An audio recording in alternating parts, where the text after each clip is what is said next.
casas más grandes, puentes más largos y planes más ambiciosos.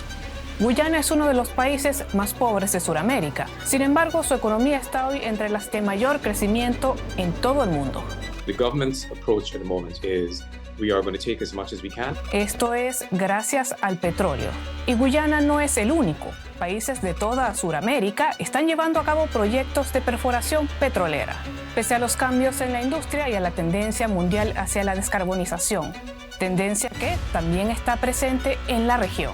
En Ecuador, los planes gubernamentales de extracción de crudo fueron rechazados por voto popular para enfocarse en las energías renovables.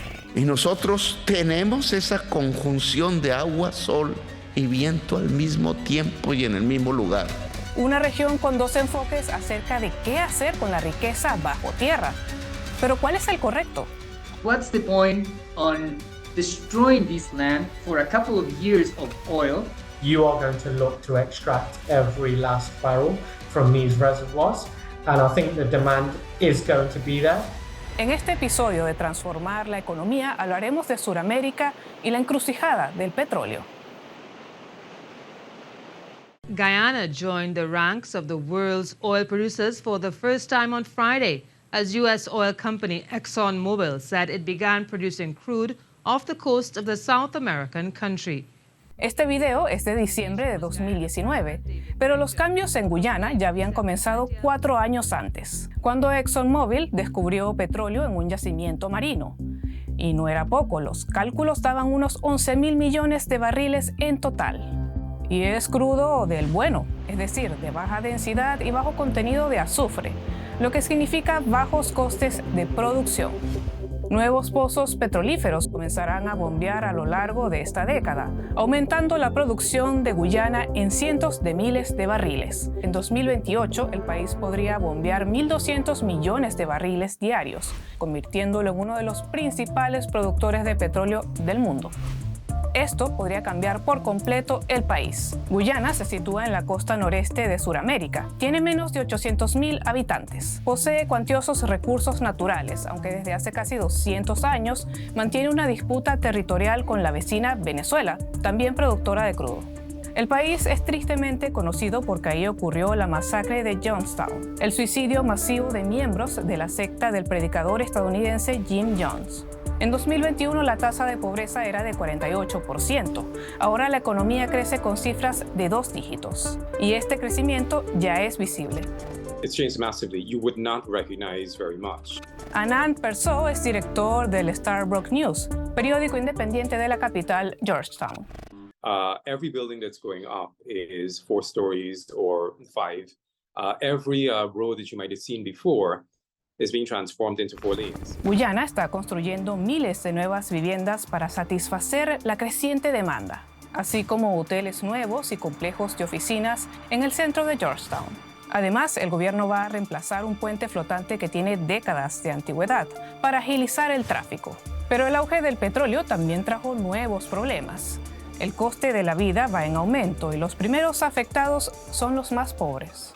The killing is occurring at the upper and middle income levels. That is, people are making oodles on all of these contracts that are going out.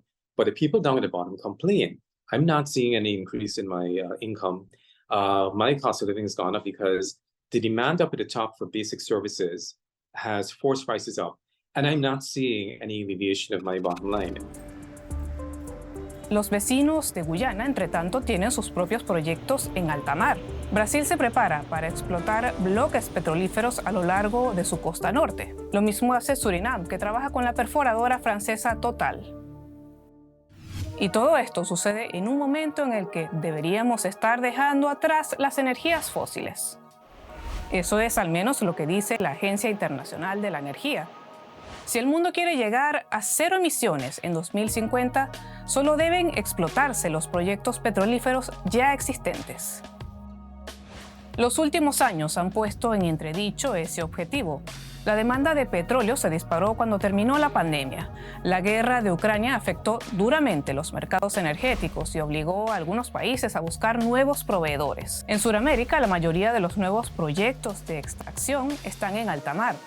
algo muy atractivo para los inversores, ya que es más fácil acceder al crudo y los costes se mantienen bajos. Pero gran parte de la riqueza petrolífera de la región sigue estando en tierra, y la producción total ha caído tras décadas de disminución de inversiones. Esto ha afectado sobre todo a exportadores tradicionales como México y Venezuela, cuya producción ha menguado en los últimos años. Many of those countries, the production is 100 years old, and without replacing it, then there's a natural decline. Entonces, ¿hasta cuándo tiene sentido seguir bombeando crudo? La demanda de petróleo va camino de alcanzar su punto máximo y estabilizarse durante esta década. En parte, esto es debido a la creciente demanda de vehículos eléctricos. El aumento del coste del carbono también elevará el precio de la extracción petrolera en los próximos años. Pero hasta ahora hay pocos indicios de que la demanda mundial vaya a desplomarse en los años venideros. We think that the kind of oil demand decline story is a little bit overblown in the sense that, yes, oil demand may start declining, and we have it declining from, I think, the early 2030s, so 2031 or 2032. But that does not mean that in less than 10 years' time, oil demand is going to fall off a cliff. It's going to plateau and then fall off at a very steady rate. Lo que significa que para muchos países sigue existiendo un incentivo de producción, siempre que puedan mantener bajos los costes. The way we see it, whether you're Norway, whether you're Colombia, whether you're Saudi Arabia, you are going to look to extract every last barrel from these reservoirs. And I think the demand is going to be there. Sin embargo, hay cada vez más razones por las que algunos países de la región son renuentes a seguir explotando petróleo, entre ellas los propios ciudadanos. Every single time that an oil spill happens, it goes through the rivers, it goes through all of these ecosystems, and it impacts all of the communities. Jorge Espinosa forma parte de una organización en Ecuador que se opone a los planes de perforación del gobierno en el Parque Nacional Yasuní. El Parque Yasuní está considerado una de las regiones con mayor biodiversidad del planeta por metro cuadrado. También es el hogar de varias comunidades indígenas y se calcula que tiene capacidad para 750.000 barriles de crudo. Los activistas llevan más de una década luchando contra los planes de extracción. En agosto consiguieron una importante victoria. Votantes de todo Ecuador rechazaron claramente la extracción petrolífera en un referéndum. We won by almost 60%. So that's the biggest consensus of all of Ecuador that we've had since we became a democracy again. No solo en Ecuador crece la preocupación en torno a la industria del crudo.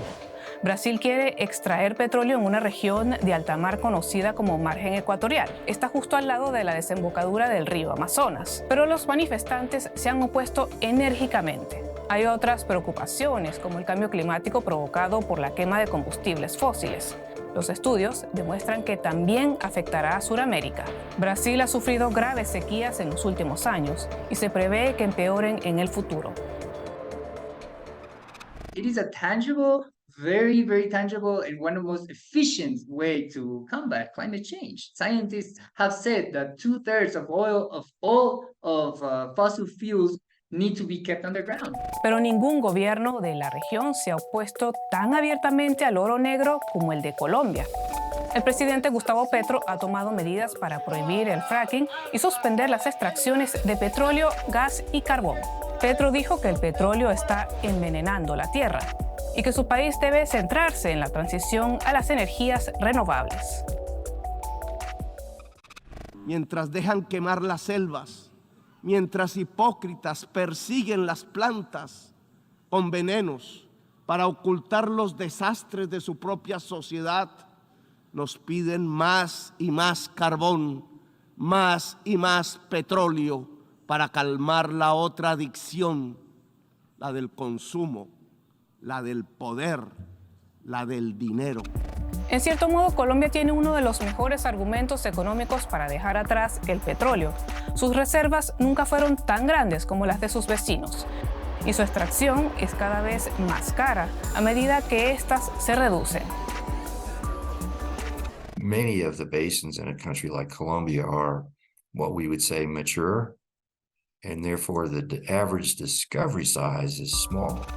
A Colombia le quedan entre 7 y 10 años de producción petrolífera, según el país, y es probable que dependa de esos ingresos durante algún tiempo. Y no es poco dinero. Los ingresos procedentes del crudo han representado siempre más del 10% del presupuesto del gobierno. No ha sido de buen recibo y ha generado mucha incertidumbre en el sector. Amílcar Medina fue ministro de Minas de Colombia. La industria del petróleo y del carbón, que son nuestros dos principales renglones de exportación, y por lo tanto son los dos sectores que generan la mayor parte de las divisas del país. Bogotá afirma que el turismo y las exportaciones de energías limpias pueden aportar más ingresos. Incluso con una sólida base de energía limpia, principalmente hidroeléctrica, Colombia ha importado más electricidad en los últimos años de la que exporta. Los expertos dicen que las cifras del turismo tendrían que aumentar drásticamente para empezar a acercarse a los ingresos de los combustibles fósiles. Y esta es precisamente la parte complicada del abandono mundial del petróleo, las obligaciones de cada país, especialmente los más pobres. A no ser que la demanda mundial de crudo caiga en picada en las próximas décadas o que sus costes de producción aumenten masivamente, los argumentos económicos para que un país realice extracciones siguen siendo convincentes. ¿Qué camino debe tomar Sudamérica? ¿Tienen los países de la región la misma responsabilidad frente al cambio climático que otros países del mundo? ¿O es esa responsabilidad aún mayor debido al papel de la cuenca del Amazonas? ¿Verán los ciudadanos la extracción de este recurso como un lastre? What's the point on destroying this land for a couple of years of oil, and after everything is taken out, we're gonna be what's gonna be left? An empty land, a destroyed land? ¿O como una oportunidad de mejorar sus vidas pese al costo ambiental, como sucede en Guyana?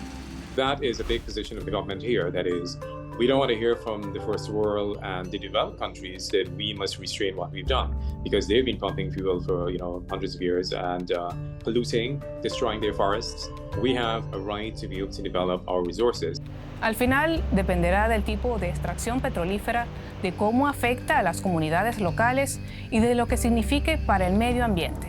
Aunque las consecuencias de bombear petróleo a nivel mundial son bastante claras, para los países en la encrucijada del petróleo, con dos puntos de vista tan diferentes, ninguna respuesta es sencilla. ¿Y ustedes qué opinan? Los leemos en los comentarios.